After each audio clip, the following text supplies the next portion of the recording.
नहीं, अनफॉर्चुनेट है, दुर्भाग्यपूर्ण है।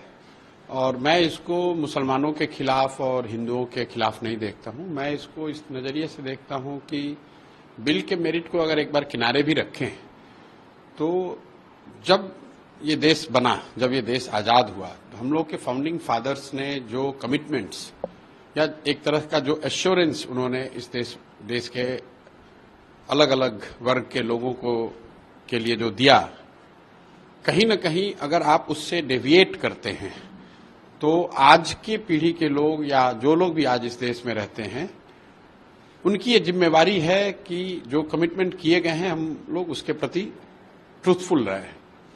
अगर आप कोई चेंज कर रहे हैं, उससे कोई वर्ग प्रभावित होता है, तो निश्चित तौर पर इस तरह के कानून बनाए जाने से पहले उन वर्गों को कॉन्फिडेंस में लिया जाना चाहिए। वक्फ बिल से मुसलमानों का एक बड़ा तबका दे आर फीलिंग थ्रेटेंड। तो मुझे लगता है कि सरकार जल्दी में और कहीं न कहीं पोलराइजेशन वाली जो पॉलिटिक्स है उसको ध्यान में रखकर उसके मद्देनजर इस कानून को बना रही है।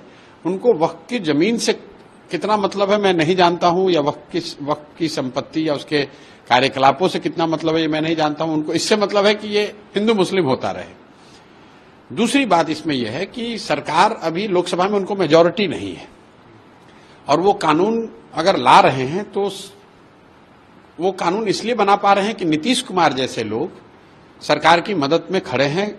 क्योंकि अगर नीतीश कुमार जैसे लीडर लोकसभा में इस बिल के पक्ष में वोट न दें तो किसी भी हालत में सरकार ये कानून नहीं बना सकती है।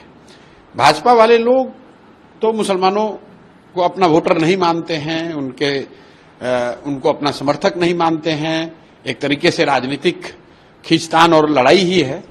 लेकिन जब नीतीश कुमार जैसे लोग जो रोज मुसलमानों को ये बताते हैं कि हम आपके हितैषी हैं, या जो आज भी बड़ी संख्या में मुस्लिम लीडरान नीतीश जी के पार्टी में हैं, उनके साथ राजनीति करते हैं, ऐसे लोगों को जरूर इस बात की चिंता करनी चाहिए कि जब आप गांधी की बात करते हो, लोहिया जेपी की बात करते हो, तो क्या आप वक्फ के कानून के पक्ष में वोट देकर अपना दोमुहा चरित्र नहीं दिखा रहे हैं? तो नीतीश जी, जब इस कालखंड का इतिहास लिखा जाएगा तो इस कानून को बनने का दोष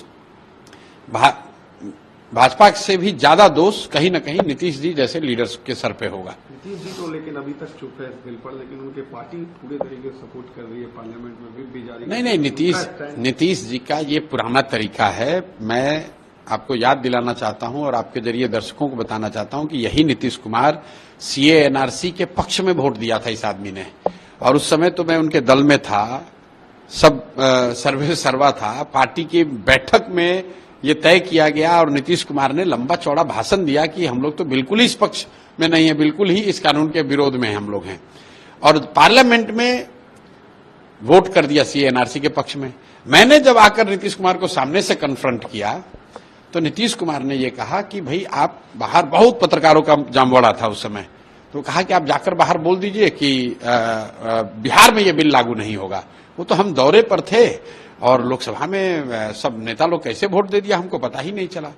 उस समय मुझे लगा कि ये व्यक्ति किसी का नहीं है, ये भाजपा का भी नहीं है, न मुसलमानों का है।